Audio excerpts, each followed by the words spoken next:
Guys, I think we have to call it. Disney's on a longer winning streak now than they were with the 90s Renaissance.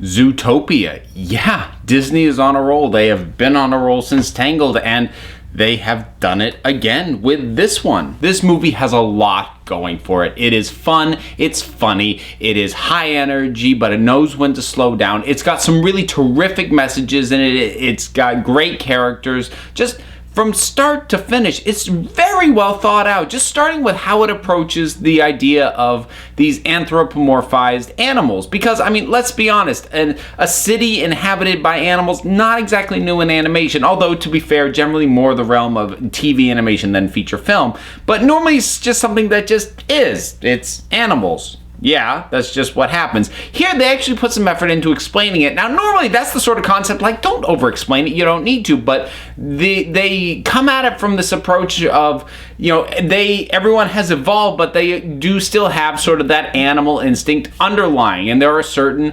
prejudices even involved in that. Prey are somewhat prejudiced against predators. They tend to fear them. Predators are prejudiced against prey, feeling that they are meek and minor and, you know, not really worth the effort. Large animals are prejudiced against small ones. And there's all this sort of thing, and it's all very baked into the idea that, yes, they've evolved and they're living together now, but, you know, what sort of makes up those core divisions from way back when everyone was savage, that still underlies everything. But I'm kind of getting ahead into some of the messages of the thing. Let's talk about story. We're going to focus on this bunny character who wants to be a cop. Now, there's never been a bunny cop before. Cops tend to be large animals, large imposing animals, rhinoceroses, the captain's an ox, jaguars, elephants, things like that. So a bunny cop is kind of a joke. But she has been dreaming of this her whole life, and she's gonna tackle it as best as she can, and she soon finds herself wrapped up in something that is much bigger than she imagined,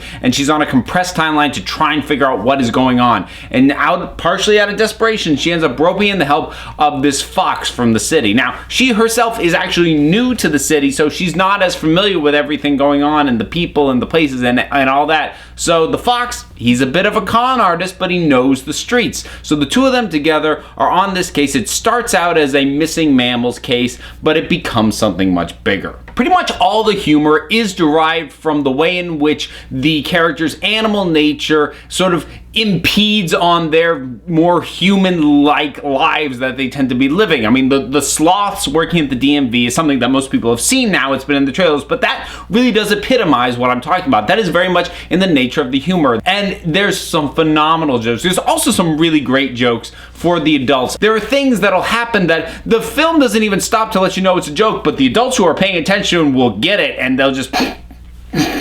And then kids, they'll get it much later when they get older. The voice cast is all really solid on this. Everybody does good work. I mean, by far the best is the rabbit and the fox. They've got great chemistry together. The characters are fun. But I do kind of want to talk about the messages that the film is carrying, because if you couldn't guess from my earlier description, there's a lot of tackling of some pretty weighty issues dealing with prejudice, where you come from, what people tend to think about you because of your background or what you look like or what is in your DNA. And it's not exactly subtle. I heard some people coming out of the movie saying, boy, that was really on the nose. And, you know, it is, but also keep in mind who the target audience for this thing is.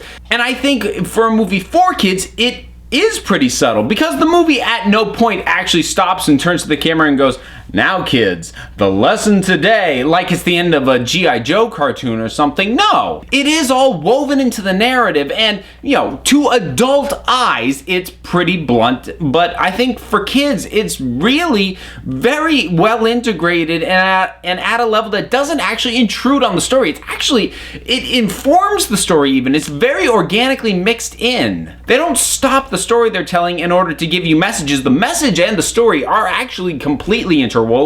And the fact that they managed to do that, not kill the pacing, keep it moving, keep it fun, keep it funny. Yeah, this is just another stellar movie. I would say it's better than Big Hero 6, which I liked a lot. Maybe not quite as good as Wreck-It Ralph, but then Wreck-It Ralph just kind of hit my own buttons and got me right there. So maybe on par with that, but I mean, it's good. It's really good. Absolutely, if you've got kids, take them to see it. They'll love it. You will probably have a good time to it, but even if you're like me and you're an adult who does appreciate animations, yeah, go see it. It's gonna be worth your time. So that's Zootopia. What do you guys think about Disney's current streak? Is it rivaling the 90s Disney Renaissance? I kind of think it is at this point, if I'm looking past my nostalgia goggles and being honest. But what do you think about that? Whatever your thoughts are, drop something down in the comments and let's talk about it. Please do not forget to like, subscribe, check me out on Twitter at Council of Geeks. Look for the Council of Geeks podcast on iTunes and Stitcher. And as for me, I'll be back as soon as I can get my next fix.